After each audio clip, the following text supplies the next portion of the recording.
What's up, everyone? This is my UFC 318 prediction video, and today it's going to be short and sweet. And just to recap for a minute about last week, I got 9 out of 12 picks on my typology, but I did end up having one parlay that I placed. And despite it being only one parlay instead of 20, like I like to do normally, I ended up getting 11 out of 12 correct, missing the Nate Landwehr fight, versus Morgan Charrier. And I still feel like that fight was stopped short because Nate Landwehr does like to take a beating in his fights, and unless he's out cold, I think you should let the man continue because he got up right away after the ref stopped it. And if that had won, or been 12 for 12, I would have ended up getting like $3,000 plus with a $5 parlay. But let's try and hit it this week. And I'm going to try and go with the same mentality that I went into last week with, is to keep it simple and not look into too many like conspiracies or biases and whatnot. So, right off the bat, for Max Holloway versus Dustin Poirier 3, I'm going to say it's Max who's going to win. I think it's just his time. And if he cannot win against Dustin Poirier when this is Poirier's retirement fight, and he's retiring regardless if he wins, I don't know what this would say for Max Holloway and his future in the UFC, despite all the great things he's already done. But it's not going to be a good look on for him if he loses this fight. So, I'm gonna go with Holloway. Next, I'm going with Roman Kopylov by decision. I'm not letting the star status of Paulo Costa throw me off on this one. He hasn't looked good in a lot of his fights recently. I mean, his recent record doesn't even look good if you look down here. A lot of red, but a lot of big names. And he doesn't fight that often anymore. And not only that, he doesn't have like that hunger, seems like. Unless he can just bulldoze through a fighter, like he'll take some chances, but he doesn't fight like a killer. And I would just say that Roman Kopylov has more to gain from this fight, and he has plenty of experience with good fighters to, I think, pull this fight off, especially when I feel like Paulo Costa's not gonna go out there and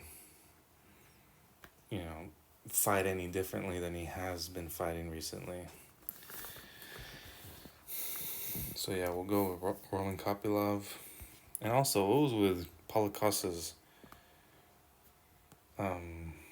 issue? Was it weigh-ins? No, a press conference. It was all jittery and stuff. Was that like a cocaine? Like, anyway, next, Kevin Holland versus Daniel Rodriguez. Yeah, just Kevin Holland. If he can't beat up D-Rod, I mean, it's Kevin Holland, but come on, dude. This is one of those fights that should be winnable for you.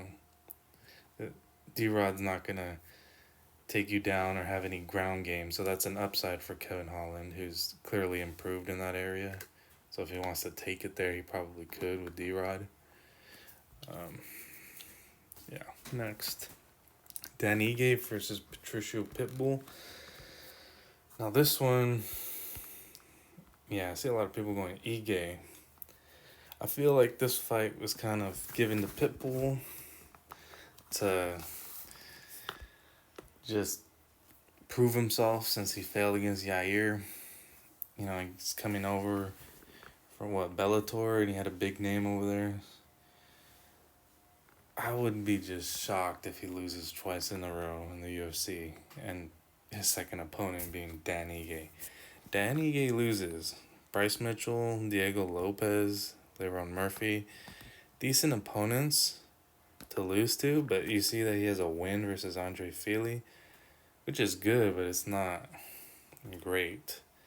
Sean Woodson win. That is good, but if I remember correctly, that was a fight he was losing up until the third round where the ref stopped it, I believe, early. There's controversy in that fight, from what I remember. So, yeah, despite his 38 years of age, and his excuses of being nervous with all the extra fans fighting in the UFC now, I'm going to go with Patricio Pitbull as my pick, but I'll definitely be hedging this bet. It's not one of my more confident ones, but yeah. Next. Yeah, I'm going to go with Daniel Silhuber, maybe by decision. But Michael Johnson can crack still. He's old now. Or he's getting old, as far as fighting years. Surprises with that KO 7 months ago. Darius Flowers. Mark. Yeah. I think, looking at his last fight, Esteban Ribovics, although he got cracked hard in the end of the third round, he was doing good, and he's been doing good overall. Like I said, let's keep it simple. I'm not going to yap too much about this. I think it's going to be the golden boy, Daniel Zellhuber. Now, this one's a bit tricky. Feels like a trap. But I'm going with Vinicius Oliveira. And part of me was thinking, well, you can't just completely discount Kyler Phillips because of his last loss to Rob Font. People were calling him a fraud after that. He had a lot of hype, right? Calls himself the Matrix. He had a win versus Pedro Munoz, Barcelos. Okay, But I feel like Vinicius has shown enough, especially against Said Nurmagomedov, to convince me that he can keep this fight on the feet where he'll probably dominate the fight. This dude has great takedown defense. So, if Said wasn't able to take him down, I don't think Kyler Phillips will be able to. And if he does, I don't think he'll be able to keep doing it. I think Vinicius will just get up and continue to fight his fight. Next, Marvin Vettori versus Brendan Allen. I gotta go with Allen. Gotta lean there. Marvin Vettori is kind of like a Paulo Costa, just not living up to the hype that was behind his name. When his good is even though he's 31, almost 32, I think his best years are behind him. Brendan Allen's more of the rising star, even though they're both on 2-fight losing streaks. And just looking at these past three, they're decent wins. The names don't seem as impressive as the people that Marvin's been fighting, but considering that Marvin Vettori, for some reason, thinks he's like a boxer, mostly, I think Brendan Allen will do fine on the feet, but seems like he has the edge in the ground game, which I think he'll be able to implement against Vettori. Next, Francis Prado versus Nikolay Veretinikov. Yeah, I chose Prado by KO round 1. This dude's been getting KO'd, or he got KO'd by Vanderford. And yeah, he's from Kazakhstan, but let's not be scared of that. And Francisco, he knocks people out. Ottman, the same dude that Michael Johnson knocked out recently, right? And he lost decisions here. Yeah, I saw this loss to Jake Matthews, and that kind of gave me the ick. Made me question this. this pick. Because Jake Matthews is one of those fighters that if you just put it on him, like, it's just, you go striking against him, like, with mean intentions, just throwing everything into your kicks and punches, like, he'll crumple up or he'll cover up and you'll just be able to continue firing on him until he's either unconscious or just gives up. Or not technically gives up, but the ref steps in and stops it. Yeah, so this was a tricky one. Anyway, next. Ateba Gauter versus Robert Valentin. I gotta go with Ateba KO.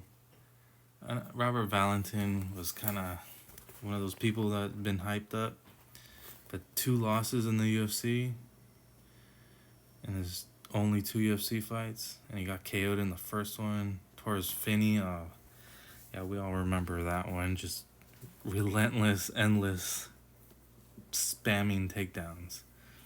And he's probably going to get what he wants in this fight, which is a fist fight, right? A stand-up fight, I would imagine.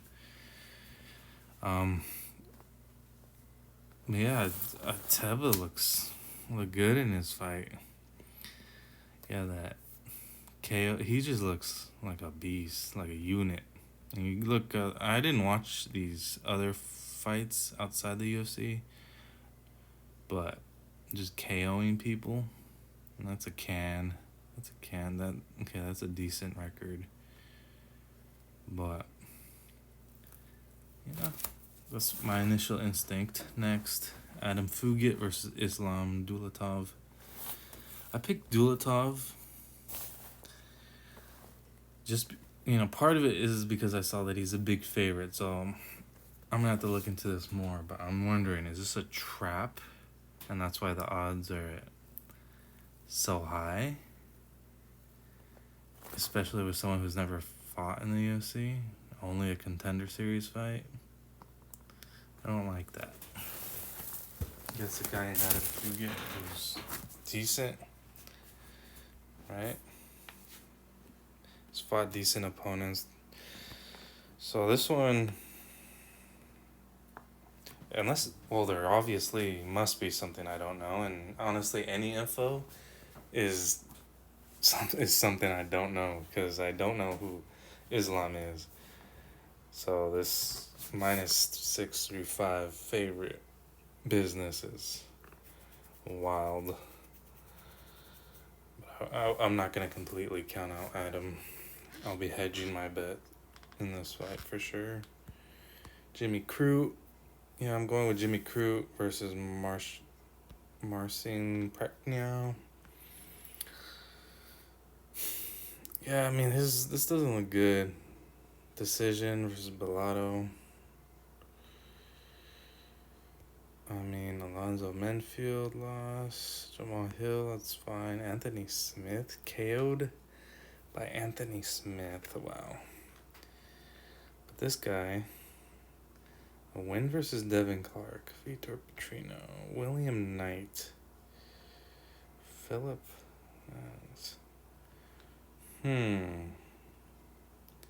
As I'm looking this over again, now I'm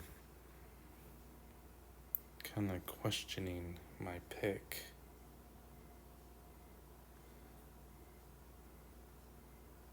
But for some reason I had Jimmy Crute. Maybe it was because of his age. But tough. Wow, this is tough. But I'll stick with what I chose here. But I'm second guessing that. Next, Ryan Spann versus Lucas Bresky. I'm definitely sticking with Spann here by KO. I think he just has more to offer in this fight. This dude's been getting KO'd. A lot of KOs recently. And that's kind of surprising to see he had a win against Walter Walker, who's doing great right now. 3 submissions in a row. And They both have a bunch of losses. Ryan Spann lost to Nikita Krylov, Anthony Smith, Bogdan Guskov, and more recently Waldo Cortez Acosta. Okay. But a win against Owen St. Preux, which is what? That's crazy. Submission versus him. But I guess Owen St. Preux is kind of washed up these days. But I think it'll be enough. I think he'll be enough. His skills will be enough to defeat Lucas Bresky. And I'm going KO just because Bresky's been getting KO'd recently. And Bruno Ferreira versus Jackson McVeigh. Yeah, just keep it simple. Going with Bruno Ferreira by KO round 1. This other dude, Jackson, is new to the UFC. Looks like he gets KOs when he fights, but these records don't look great.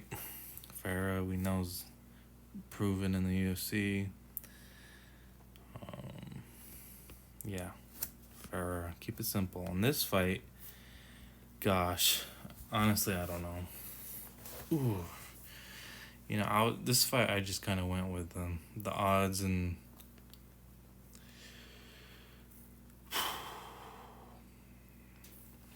these women fights are the hardest to choose from.